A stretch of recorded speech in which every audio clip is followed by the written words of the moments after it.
Supreme court ने मंगल को वक्फ तरमीमी act को चैलेंज करने वाली पिटीशंस पर समाअत करते हुए 3 घंटे से ज्यादा तक मुस्लिम फरीक के दलाइल सुने और सुनवाई बुध को भी जारी रखने का फैसला किया। ये सुनवाई एक उस नुक्ते पर हो रही है कि मुसलमानों की शदीद मुखालिफत के बावजूद पास किए गए इस कानून पर उबूरी रोक लगाई जाए या नहीं। कानून को चैलेंज करने वाली जमीयतुल उलमा Hind, all India Muslim personal law board और दिगर ने कानून को गैर आईनी करार देते हुए इस पर रोक लगाने की मांग की है। आदाब, नमस्कार, इस्तकबाल है आपका। मैं हूं आपके साथ सना वारिस। तो लगातार सुप्रीम कोर्ट में वक्फ तरमीमी कानून को लेकर सुनवाई चल रही है। आज भी सुनवाई हुई है। वक्फ अमेंडमेंट एक्ट को लेकर सुप्रीम कोर्ट में दूसरे दिन की सुनवाई यानी बुधवार को जिस तरीके से सुनवाई शुरू हुई, इस अहम सुनवाई में केंद्र सरकार 2 दिनों से ये सुनवाई जारी रही। आज की सुनवाई, बुधवार की सुनवाई के हवाले से आपको जानकारी दें इस वीडियो के जरिए कि आज इस सुनवाई में किस तरह की दलीलें दी गई और क्या केंद्र सरकार की तरफ से पेश हुए सॉलिसिटर जनरल की तरफ से कहा गया। तो इस अहम सुनवाई में केंद्र सरकार की ओर से सॉलिसिटर जनरल तुषार मेहता ने कानून का पक्ष रखा। सरकार की ओर से कोर्ट को बताया गया कि वक्फ कानून में बदलाव को लेकर व्यापक स्तर पर चर्चा और परामर्श यानी लोगों से डिस्कशन किया गया है। तुषार मेहता ने स्पष्ट किया कि याचिकाकर्ता यानी जो पिटिशनर्स हैं वो पूरे मुस्लिम समुदाय का प्रतिनिधित्व नहीं करते। सुप्रीम कोर्ट में सुनवाई की क्या अहम बातें रहीं, इस पर नज़र डालना बहुत ज़रूरी है। और वरुण सिन्हा जो कि सुप्रीम कोर्ट के अधिवक्ता हैं, वकील हैं, उन्होंने पूरी सुनवाई को अपने अंदाज में बताया है। उनकी इस तमाम तरह की अपडेट के हवाले से सुनिए कि क्या कुछ कहते हुए नजर आए और आज की सुनवाई किस तरह की रही। पहले सुनिए, फिर उसके बाद कई और बातों का जिक्र करेंगे। बिल्कुल, जब सिब्बल साहब ने अपने दलील की शुरुआत की आज सुबह और जब वो दलील दे रहे थे, जब आर्टिकल 26 और वो अमेंडमेंट एक्ट की कई धाराओं को पढ़ रहे थे, तो माननीय न्यायालय की तरफ से प्रश्न आया कि in as a general rule parliament के एक्ट को स्टे नहीं किया जाता है जब तक कि आप बहुत ही स्ट्रॉन्ग केस अपने पक्ष में बनाते नहीं हैं।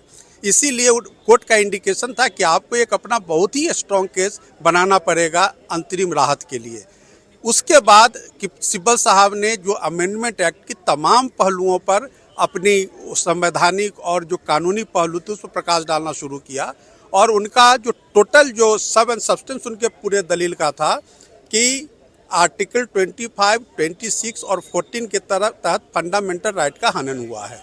और उनका ये कहना था कि जो अमेंडमेंट्स लाया गया है उससे मुसलमानों के फंडामेंटल राइट का हनन है, लिहाजा इस पर रोक लगनी चाहिए। उनके दलील का लबो-लबाब था। लेकिन अगर देखें इस पूरे मामले में वक्फ बाय यूज़र का इशू हो या फिर सेंट्रल वक्फ काउंसिल के अंदर नॉन मुस्लिम सदस्यों को रखे जाने का इशू हो कि उसमें मेजॉरिटी हो गई है, ये तमाम जो इश्यूज़ हैं वो खासतौर से कह रहे हैं कि उनके संवैधानिक अधिकारों का हनन हो रहा है। बिल्कुल, मैंने आपसे बताया कि जो पूरा जो उनका आर्गूमेंट है वो आर्टिकल 26, 25 और 14 के आधार पर है, बल्कि उनके तरफ से अपीयर करते हुए एक माननीय सीनियर एडवोकेट ने आर्टिकल 300A का भी हवाला दिया। तो उनका जो टोटल आर्गूमेंट यही है कि जो अमेंडमेंट है वह हमारे फंडामेंटल राइट का हनन है, लिहाजा इस पर रोक लगनी चाहिए।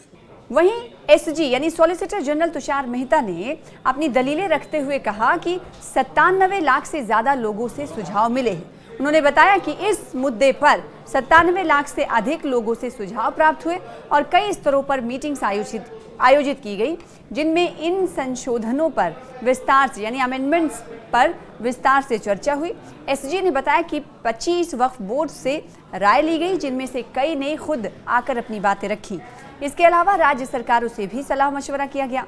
तो तुषार मेहता ने बताया कि संशोधन के हर क्लॉज पर विस्तार से यानी तफसील से गौर-व-खौज हुआ। कुछ सुझावों को स्वीकार किया गया यानी एक्सेप्ट किया गया, जबकि कुछ को नहीं माना गया। एसजी तुषार मेहता ने कहा कि सरकार जमीन को सभी नागरिकों के ट्रस्टी के रूप में देखती है। वक्फ उपयोग के आधार पर होता है, यानी वो जमीन किसी और की है, यानी किसी ने उसे लंबे वक्त तक इस्तेमाल किया हो। ऐसे में ज़रूरी ये होता है या तो किसी निजी या सरकारी संपत्ति होती है। वक्फ बोर्ड का काम पूरी तरह से, उन्होंने कहा, एसजी तुषार मेहता ने कहा कि वक्फ बोर्ड का काम पूरी तरह से धर्मनिरपेक्ष है। ये उस याचिकाकर्ताओं के उस सवाल पर कहा गया कि आखिर जो बोर्ड बनाए गए हैं उसमें किसी मुस्लिम नॉन मुस्लिम को क्यों रखा जा रहा है, जिस पर एसजी तुषार मेहता की तरफ से आज मुल्क की सबसे बड़ी अदालत में दूसरे दिन की सुनवाई में ये कहा कि वक्फ बोर्ड का जो कार्य है वो पूरी तरह से धर्मनिरपेक्ष है। वक्फ बोर्ड को या वक्फ की किसी भी धार्मिक गतिविधि को नहीं छूता, जबकि हिंदू बंदोबस्ती मंदिर की हिंदू धार्मिक गतिविधियों में सीधे तौर पर शामिल हैं और यही अन्य धर्मों से मुख्य अंतर है, एक वाजिब अंतर उन्होंने बताया। वक्फ बोर्ड का काम पूरी तरह से धर्मनिरपेक्ष है, जैसे कि हमने आपको कहा। उन्होंने कहा कि किसी भी धार्मिक गतिविधि को नहीं छूता है, इसको लेकर वो इस पर दलीलें रखते हुए नजर आए। वहीं वरिष्ठ अधिवक्ता कपिल सिब्बल ने अधिनियम का विरोध करते हुए इसे मुस्लिम समुदाय के धार्मिक यानी मजहबी और संपत्ति अधिकारों का उल्लंघन बताया है, खिलाफ वर्जी बताई है। उन्होंने इसे अदालत में चुनौती दी है।